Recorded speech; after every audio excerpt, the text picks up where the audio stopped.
Baik, bismillahirrahmanirrahim. Assalamualaikum warahmatullahi wabarakatuh. Uh, Salam sehat sejahtera buat teman-teman semua.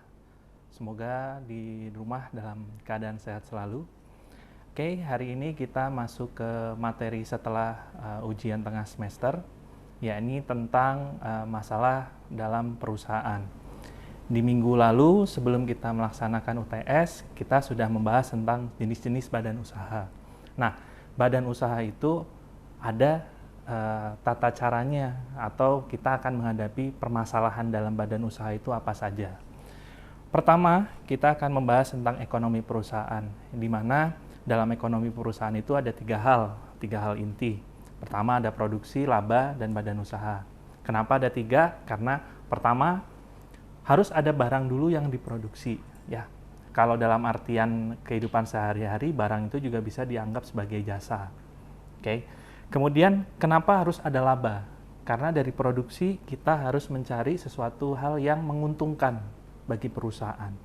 Kemudian, perlunya badan usaha itu apa? Ini badan usaha ini digunakan untuk ketika teman-teman melaksanakan atau memperluas lini bisnisnya, tingkat trust dari calon customer itu akan lebih meningkat daripada teman-teman di sini dagangnya hanya menggunakan nama pribadi. Ya, keberkaitannya apa Pak? Nanti dan lain-lainnya banyak. Pertama, misalkan kita ada urusan dengan pajak negara. Ya, kemudian kedua, kalau misalkan kita lebih berbadan usaha, itu lebih dari negara pun lebih proteksinya lebih kuat. Yang ketiga, kemudahan dalam mengurus perizinan. Nah, kemudahan dalam pengurusan perizinan ini sekarang di Indonesia sudah menggunakan sistem OSS, yaitu Online Single Submission. Jadi, setiap Anda melakukan investasi atau membuka usaha, pasti nanti akan nge-link ke OSS. Oke, kita lanjut ke slide kedua. Di sini kita lihat adanya syarat perusahaan. Ya, yang dilakukan hanya dua. Pertama, terus-menerus, dan terang-terangan. Apa sih yang dilakukan secara terus-menerus? Ya, ini pertama adalah dilakukan secara berkesinambungan. Artinya ketika Anda melakukan produksi sampai nanti next menghasilkan sesuatu, itu dinamakan sebagai usaha yang terus-menerus.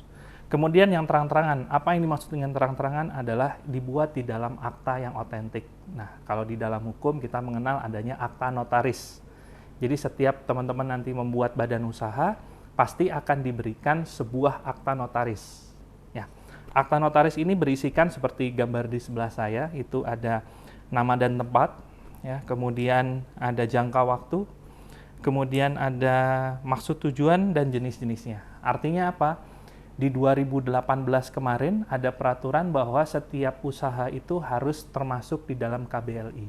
Ya, KBLI itu adalah susunan di mana teman-teman harus berkomitmen dalam menjalankan setiap usaha. Ya. Oke, kemudian di slide keempat, di sini dijelaskan ada jenis-jenis badan usaha. Ya, saya menjelaskan dari sisi Undang-Undang 40 tahun 2007 tentang PT. Pertama ada perseroan terbatas, kedua ada koperasi, ketiga ada BUMN atau BUMD, keempat ada PMDN atau PMA. Ya, di sini adalah penanaman modal dalam negeri dan asing. Kelima ada yayasan, dan terakhir keenam ada konsorsium. Nah, yang umum dilaksanakan dalam perdagangan atau barang khususnya itu adalah membuat PT. Ya, karena PT ini adalah suatu badan hukum untuk menjalankan usaha memiliki modal terdiri dari saham-saham.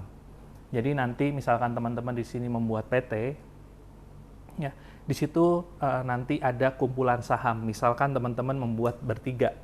Artinya dari 3 orang ini, teman-teman memiliki masing-masing saham. Komposisi saham diatur sesuai dengan modal yang ditempatkannya. Misalkan satu orang itu mendominasi sahamnya, boleh dia menguasai 50%. Artinya nanti dia akan disebut sebagai penanam saham atau pemegang saham mayoritas. Kemudian ada juga biasanya yang memegang saham 5% karena yang ditempatkan adalah skill. Nah, yang terakhir itu korelasi dari tadi ada sekitar 45%. Nah, kemudian ada badan usaha juga yang teman-teman kenal di lingkungan kampus, yaitu koperasi. Biasanya koperasi ini bergeraknya untuk anggota dan untuk keuntungan anggota.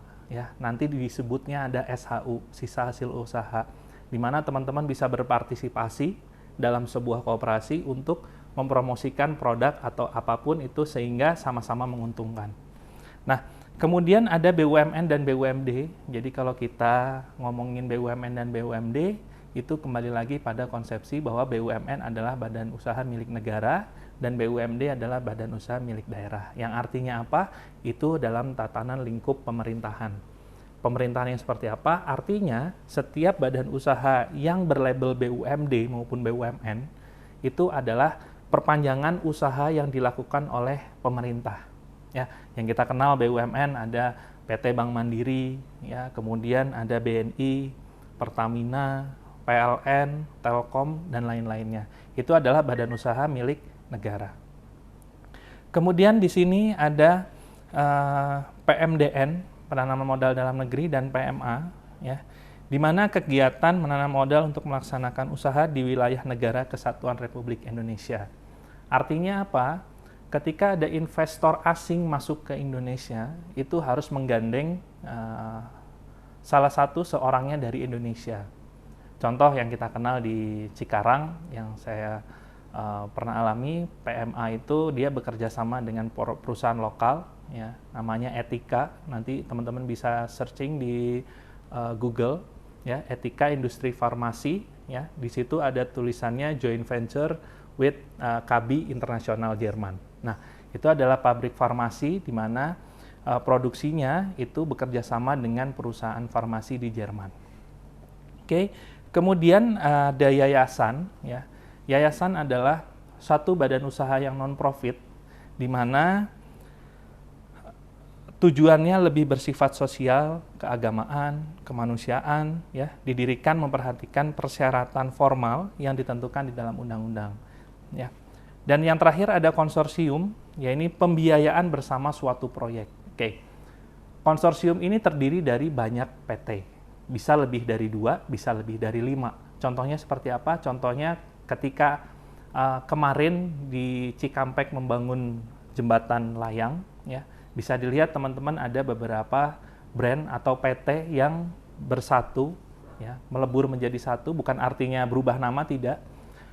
Itu bekerja sama untuk menyelesaikan suatu proyek. Ya, di situ ada Wika, ya, kemudian ada PT Beton apa itu saya lupa. Nah, itu nanti teman-teman ketika lewat bawah khususnya ada logo-logo yang terpampang atau tercantum di dalam jembatan tersebut. Nah, itu adalah ciri khas daripada konsorsium.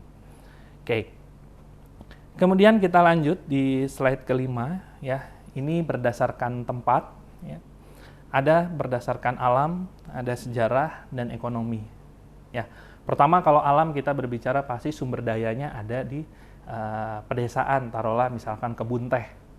Ya, kebun teh rasanya akan berbeda ketika teh itu ditanam di kota. Artinya apa? Ketika Anda membuat perusahaan nantinya yang bergerak di bidang pengolahan industri teh, otomatis Anda harus dekat dengan alamnya tersebut atau si tehnya itu tadi. Ya, jadi disebut tempat ini adalah berdasarkan dengan kondisi geografisnya.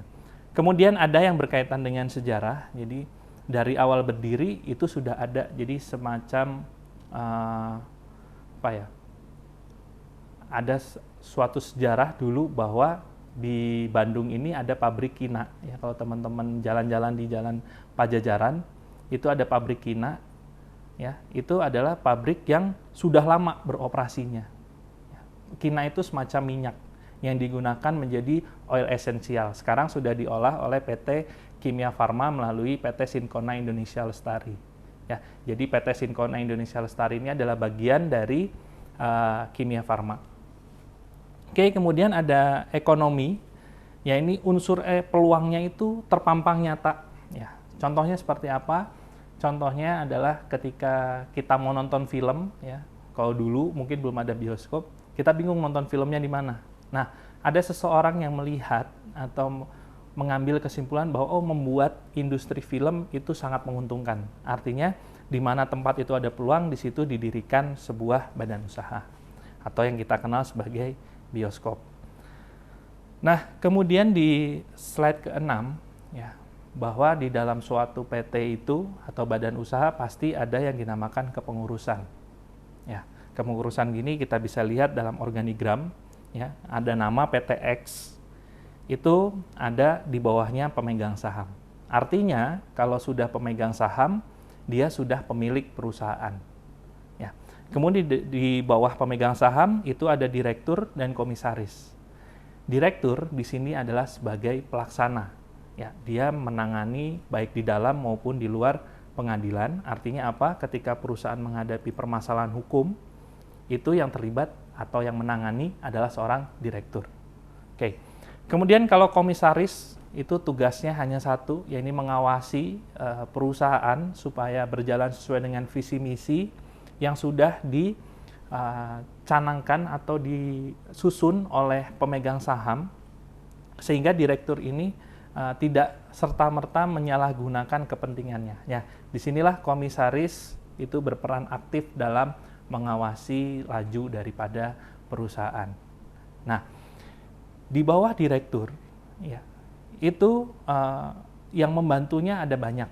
Ya, tergantung divisinya. Ya, kalau di sini saya membuatnya ada tentang HRD, di mana HRD ini mengurusi tentang sumber daya manusia. Ya, kemudian keuangan atau biasa dikenal dengan finance, itu dia mengatur tentang arus kas, ya, menyusun neraca keuangan, ngurusin pajak, ya, itu ada divisinya. Kemudian divisi teknik, biasanya ini adalah engineer, ya, misalkan Anda bergerak di bidang mesin, berarti Anda harus punya orang teknik, yang dimana orang teknik ini adalah yang menginventarisir atau membuat suatu produk mesin tadi. Kemudian ada marketing, ini adalah satu lini divisi yang sangat penting, di mana dia akan melakukan promosi, ya. Selain melakukan promosi, juga melakukan edukasi terhadap produk yang disajikan oleh si perusahaan tadi. Kemudian ada tata usaha yang mengatur tentang laju daripada perusahaan. Kemudian dan ada fungsi sosial ekonomi, ini lebih kepada CSR, ini Corporate Social Responsibility. Ya.